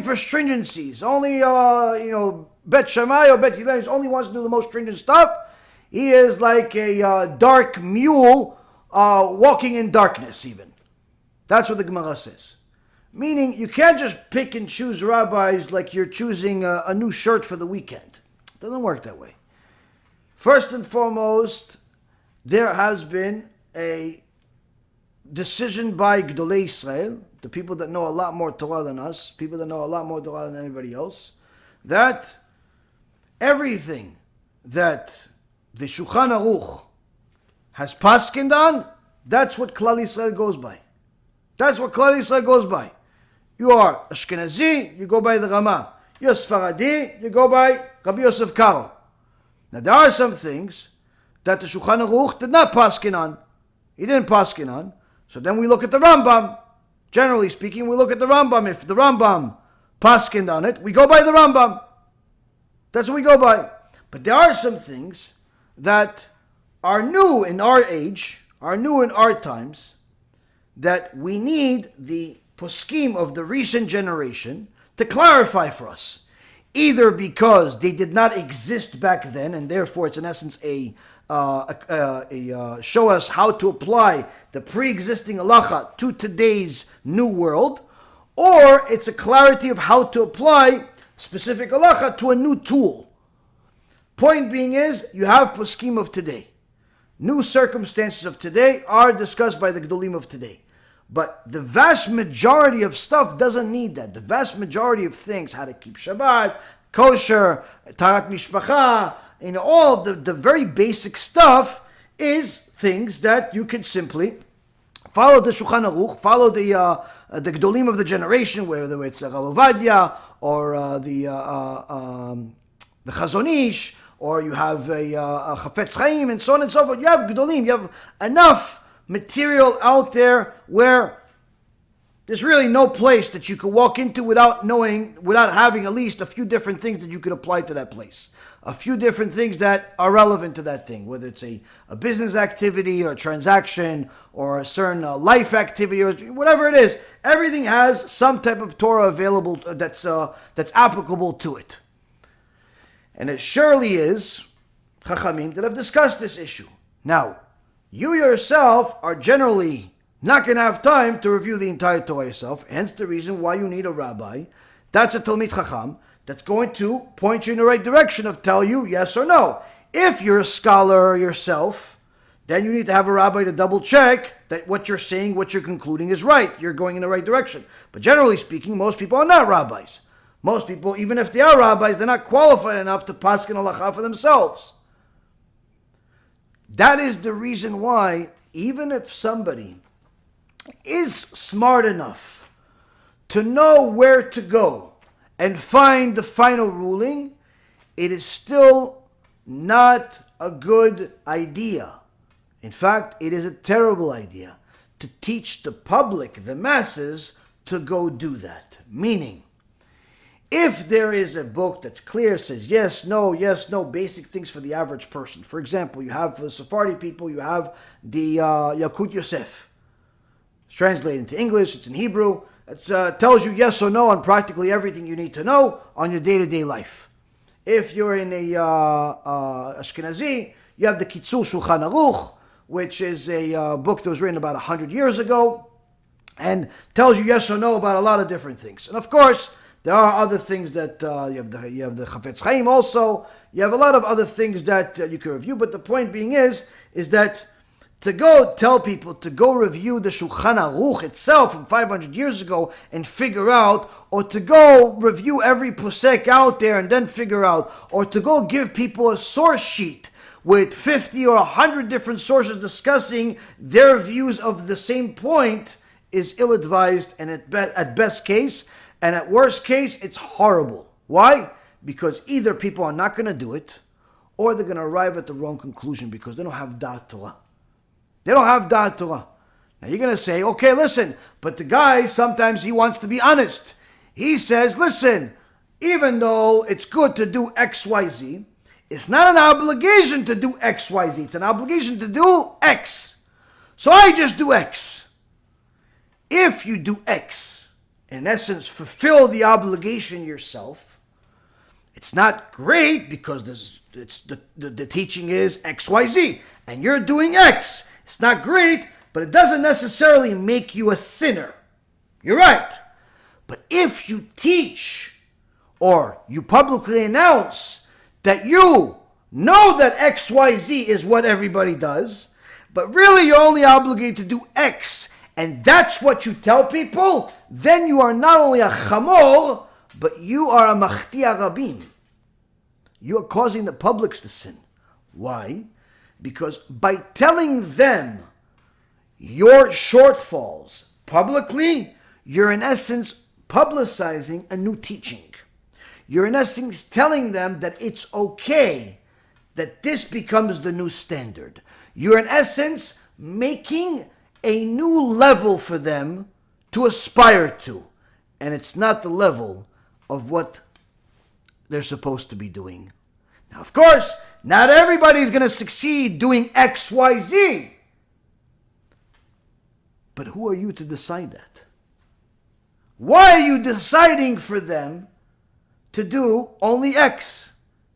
Now you're saying, no, I'm not deciding for them. I'm just telling them what I do. What benefit does it serve them to know that you only do X? How does it benefit them to know that their leader, their superhero, only does X? How does it make them better? How does it make them better? So you see, this is not just an understanding of halacha, it's also understanding of MUSSAR, of morals, of how to behave. And when a person does not have a rabbi to tell him when he's right, when he's wrong, the person simply will assume he's always right. We all assume we're always right. We all assume we're always right. This is why the Chazon Ish time and time again tells us, listen, Habibi, MUSSAR and halacha, they go together. But if you want to make sure that you're going in the right direction, you have to have somebody that's an expert in the bottom line law, the halacha itself. And that expert is not you. It's somebody else. Aseh lecharav. Make yourself a rabbi. Now, Rabotai, sometimes a person is going to think, this is a modern day belief. This is not in the Torah. Wrong. Wrong. Why? Last week's parasha, Parashat Pinchas. Parashat Pinchas, we see a lot of interesting things. We see Pinchas ben Elazar ben Aaron HaKohen saves the nation, saves Jewry, all the way to today because of his zealousness. Later on, we see that Zimri is the name of the person that committed a immorality. He was the leader of the Shimon tribe and will forever be remembered as the person that went against Hashem publicly by committing immorality with a Goya named Cosby. They both will be remembered for eternity as the sinners, as the Reshaim, as wicked people for a single act. He could have been righteous his whole life. I mean, he was hundreds of years old, Zimri. Hundreds of years old. But he will be forever be remembered as a person that went against Hashem, went against Moshe Rabbeinu publicly, as a Rasha Merusha that was murdered, and the murder of him and the Zonah that he was with saved the nation. And Cosby will be forever remembered for eternity as the filthy harlot Goya that tried to destroy Am Yisrael. Forever they'll be remembered this way. Further, we go on and we hear about the census. In the census, this interesting way of how Hashem is mentioning each name. Reuven, Bechor Yisrael. Reuven is the firstborn of Israel. Why do I need to know that Reuven is firstborn? Thank you. Reuven is firstborn. In other times that we mention the census, it doesn't say that Reuven is firstborn. This is to remind us that Reuven was the first Baal Tshuva. He made tshuva for going against his father, making a mistake, changing the beds. He made tshuva, and that is what motivated Yehuda to do tshuva himself with Tamar. And Reuven will forever be remembered as the first Baal tshuva. Then you have Datan v'Aviram. You have Datan v'Aviram, who are forever going to be remembered as part of Edat Korach, all of which got murdered, got killed by HaKadosh Baruch Hu himself for going against Hashem and going against Moshe Rabbeinu. No one's ever going to call their kids Datan and Aviram without knowing that you're naming your kid after heretics, apikosim, reshaim. No Jew is named Korach today. No one. And anyone that calls themselves Korach is simply a person that's like a Nimrod that goes against Hashem on purpose. Korach will be forever known as a person that went against Moshe Rabbeinu, went against Hashem, went against the Torah with his own opinion. What about Bnei Korach? Ubnei Korach lo metu, the parasha says. The sons of Korach didn't die. Why they didn't die? Because they did tshuva before it was too late. They went against their own father and on the side of Moshe Rabbeinu. Then it continues and it says, Vayamat er ve'onan. In the tribe of Yehuda, it says, Ubnei Yehuda er ve'onan, Vayamat er ve'onan, be'eretz Knan. For the tribe of Yehuda, there was er ve'onan, and er ve'onan died. Why they died?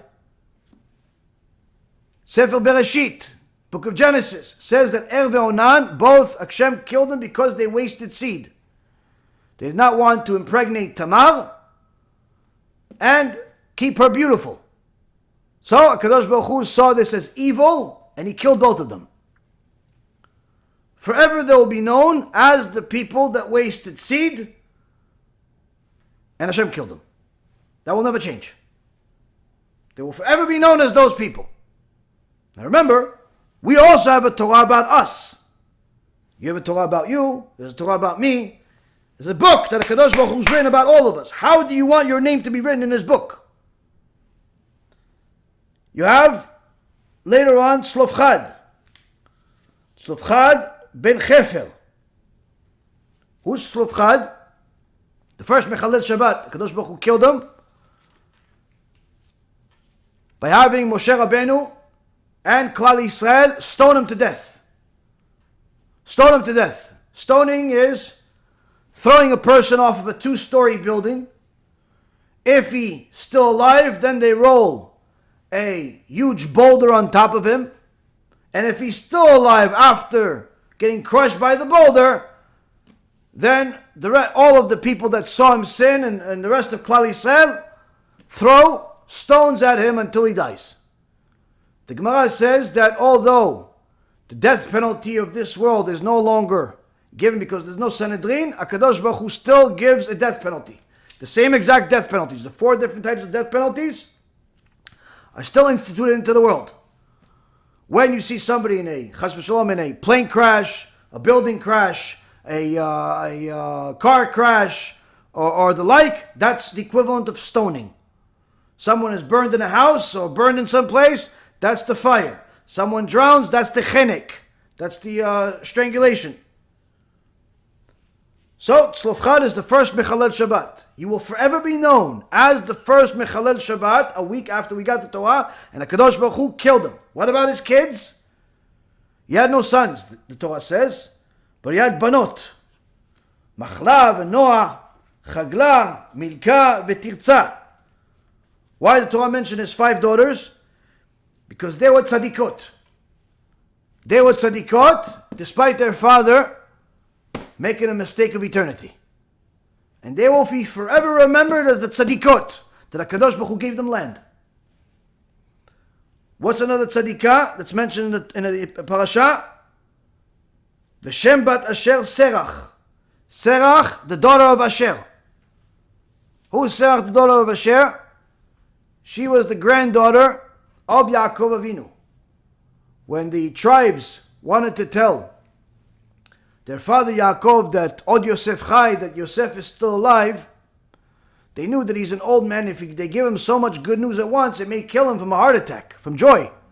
Just like his grandmother died. Sarah Imenu, when she heard the good news that Yitzchak did not die from the Akedah, she died from happiness. So they didn't want to give Yaakov such good news that his son, that he's been crying over for 20 years, is still alive. So they said to Serach, the little girl, why don't you go sing to Saba? Why don't you go sing to Yaakov Avinu? Go sing to him. He likes the way you sing. It makes you put him in a good mood. And then, if he sings, he hears the little granddaughter is singing to him, he becomes in a good mood, he'll already have some joy in his heart, and then we can give him the good news. She could have easily said, no, I'm tired. No, I don't feel like it. No, come on, I want to go play. She could have done that. And she would have been simply someone you've never heard of. But instead, she listened, and she got rewarded. Getting blessed by Yaakov Avinu to live forever. Hence the reason why Serach is mentioned in this parasha. Because she's still alive at the time of Moshe Rabbeinu. Hundreds of years later, she's still alive. She never died. She's one of 10 people, never died. Went into Gan Eden with her clothes on. Serach, the daughter of Asher, will forever be remembered as the Tzadikah. Nadav ve'avihu.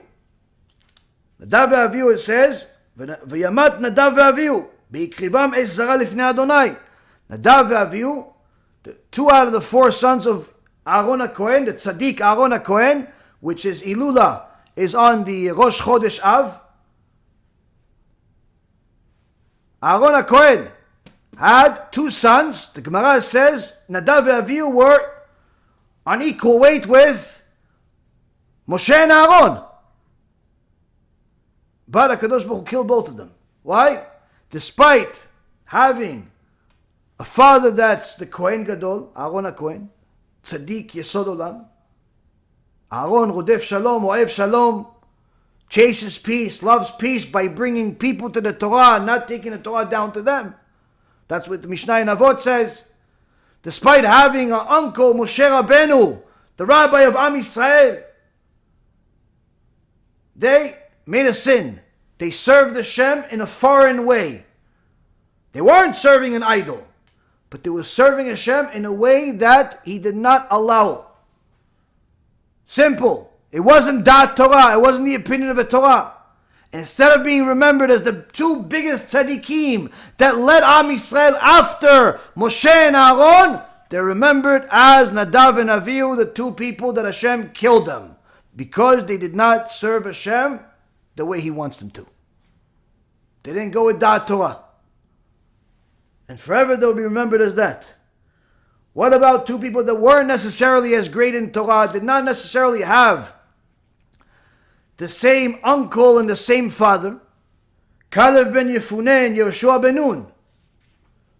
They didn't have the same pedigree. But Kalev ben Yefuneh and Yehoshua ben Nun are also mentioned in the parasha as people that merited to lead Am Yisrael and even into Eretz Yisrael. They were part of the very few exceptions that were alive to see all the Meraglim. They were part of the Meraglim, part of the spies.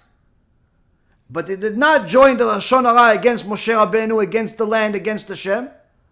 And therefore, unlike almost everybody in the generation that died in the desert, Kalev ben Yefuneh and Yehoshua ben Nun continued to Gdolei Ador after and led Am Yisrael.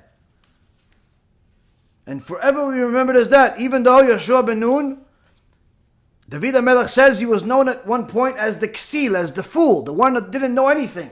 He didn't know any Torah, but he loved Torah. So why did HaKadosh Baruch Hu make him the Gdol Ador after Moshe Rabbeinu? Because that was the only thing that he was missing. He had humility, he had the love for Torah, he had the love for Halacha, but he just didn't have the mental tools. So Hashem says, why? He doesn't know. Now he knows. I'll gift him the Torah, and now he's the biggest rabbi in the world. He's a prophet, he's everything.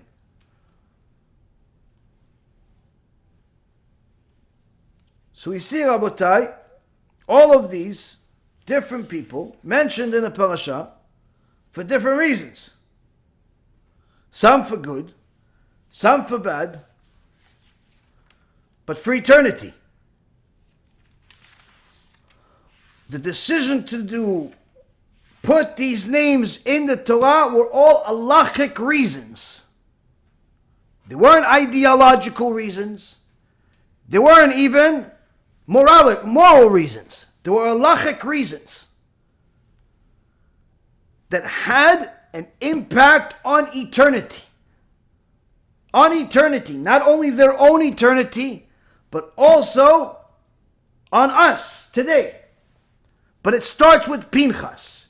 Pinchas ben Elazar ben Aaron HaKohen, the whole zealousness was an halachic debate, not a moral debate. What was the halachic debate? When Zimri saw that Moshe Rabbeinu was not giving him the respect that he believed he was entitled to, because he's been around for longer than Moshe. He's been around since the time of Yaakov Avinu. And Moshe was given death penalties without asking for permission from Zimri. Because Moshe Rabbeinu was the Gadol Hador. He didn't need permission from Zimri. But Zimri didn't agree with that. So he wanted to debate Moshe on a halachic issue. He brought the Zonah, Cosby, for Midian, and he did what he did with her. And then after he did what he did with her, he brought her in front of Moshe Rabbeinu, grabbing her by the hair. What do you think of this, Moshe? It's good, right? Well, your wife is also from Midian. Tzipora is also from Midian. In front of all the rabbis. Moshe Rabbeinu, when you talk about somebody's wife, beyond crossing the line, even mentioning somebody's wife, beyond crossing the line, you put the person in a shock. Why? It's just unexpected. It's something that is unexpected. What does it have to do with anything? You don't like what I did?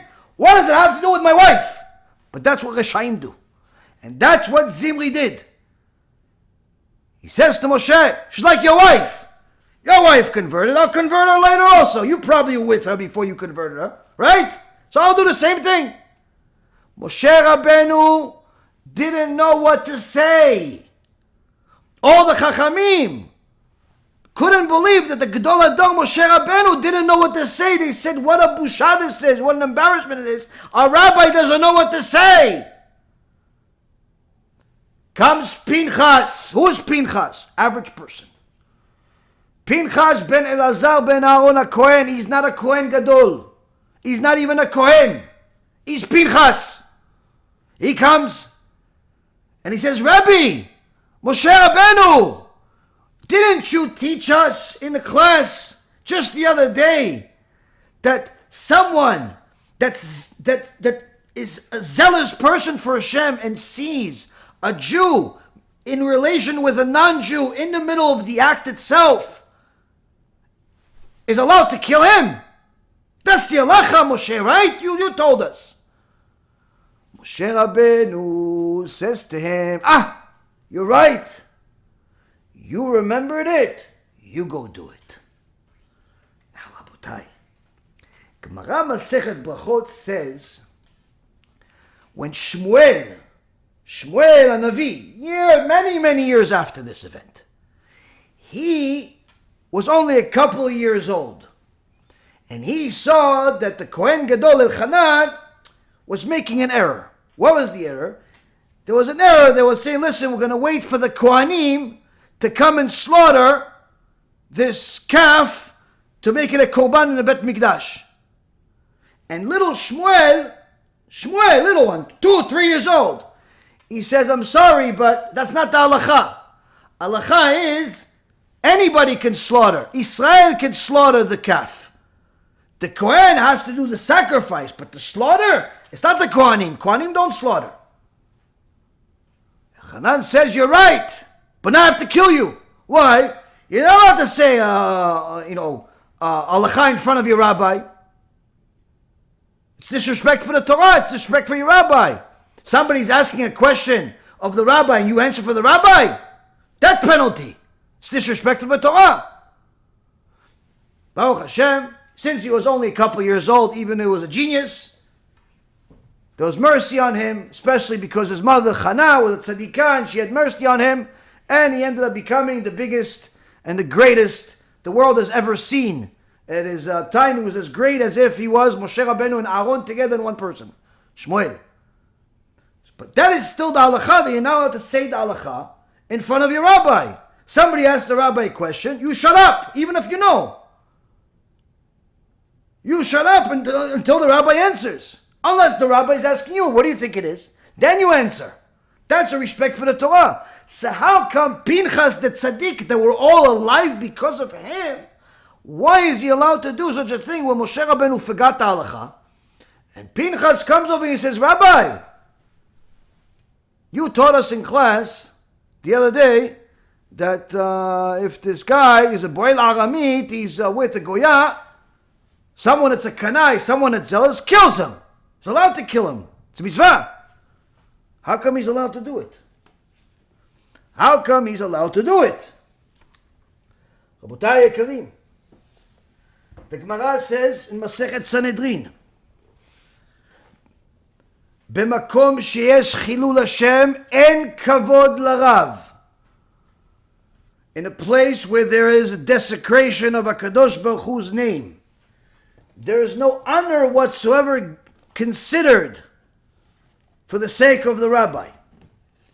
Meaning that although that is the halacha, that you're not allowed to say an halacha in front of your rabbi, the reason why Pinchas did it was because there was a chilul Hashem, there was a desecration of Hashem's name. A desecration of Hashem's name. What desecration of Hashem's name?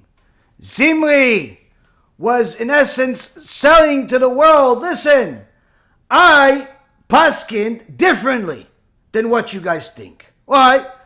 I'm thinking that Moshe Rabbeinu probably did the same thing as me, because he was already with Tzipora before Matan Torah. And if they already had kids before Matan Torah, that means that before she converted, because there was no conversion yet, so before that he already did it, so I'm doing the same thing. I'm just going to be with her a little bit, have a good time, and then we're going to get married, I'll convert and all that good stuff. I'm going to paskin, similar but not the same.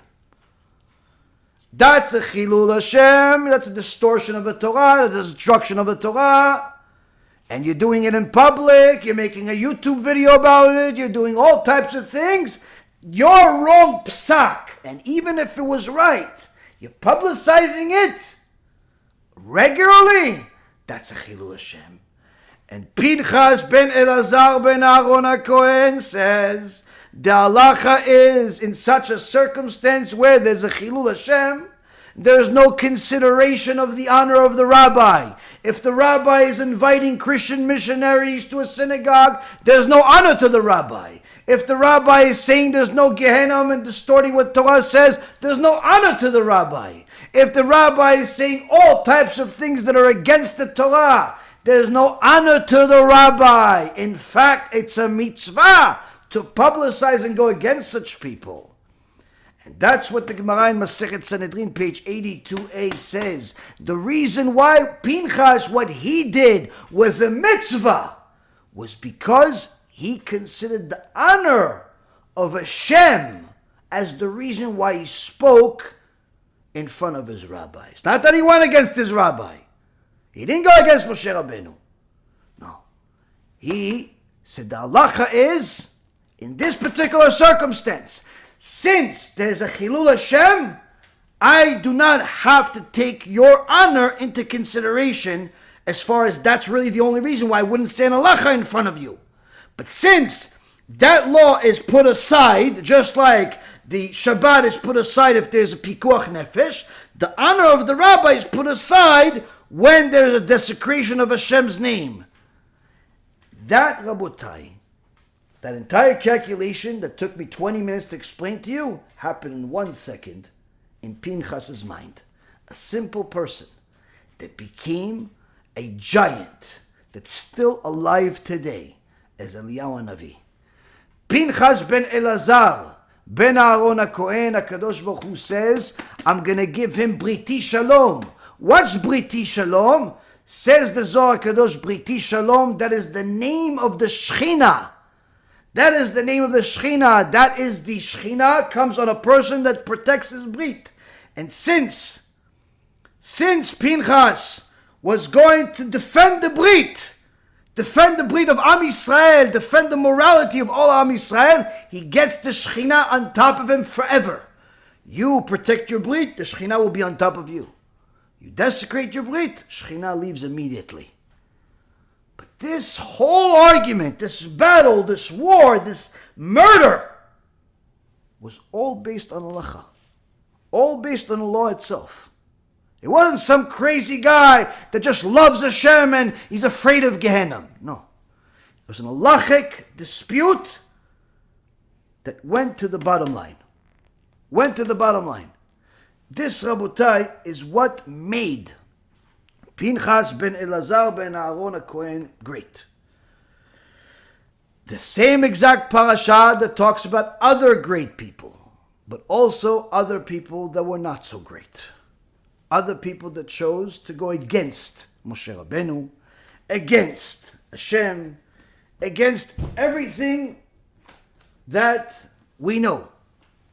And the reality is, Rabotai, each and every single one of us needs to know that at some point, there's going to be a book shown to us of our own lives, our own Torah. What did we do? How did we choose the direction in our life?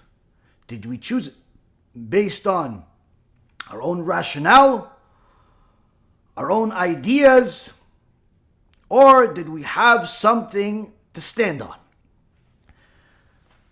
Did we have the big shoulders of the sages to stand on, to rely on? Because at least if I know that my error is the same error as Moshe Rabbeinu, I'm okay with that. Why? Moshe's shoulders are as big as can be. If I know that my error, if it is an error, is the same as Rabbi Yosef Karo, it's okay with me. Why? Rabbi Yosef Karo is already dealing with it in Shamayim. I'm sure he's come up with some type of explanation. But if my error is mine alone, I decided to do something and I'm wrong, what am I going to rely on? Myself. The Gemara in Masechet Chagigah says the Reshaim, they become the dust under the feet of the Tzadikim. That's what people rely on when they rely on themselves. The dust that they're going to end up becoming. There's no need for that. You could be the Tzadik. You could be the Tzadikah. You could rely on the shoulders of the Tzadikim. And when we do, we're already winning.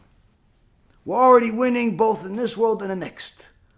By first and foremost, having something to rely on, as that's the Masoret, that's the tradition we've had from generation after generation since the time began. But even more so, we have a direction of what to do and how to do it for every single issue we'll encounter in this world. It's like already having the blueprint for life. Already having the blueprint for life. When you already have the blueprint, you could pretty much assume it's going to be built. It's going to be okay. It's going to look okay. When you don't have the blueprint and you're just making it as you go by, it's like little kids. Some kids follow the instructions and they build the Lego. Some kids, they don't want to follow the instructions and they build something. Most of the time, it's not the same. In fact, most of the time, it's a complete failure. It's much easier to follow the instructions, especially when the instructions are from Hashem and from His best soldiers ever. The best soldiers have to be zealous. Why? Because sometimes the only thing we're going to listen to is a spear to the place we don't want. Let's not wait for the spear. Let's just simply listen to the instructions. Let's just listen to the words of HaKadosh Baruch Hu. We see it's worked for many, many people before us. It's working for people now. And BeEzrat Hashem, it'll work for us and for our kids. Baruch Adonai Leolam. אמן ואמן.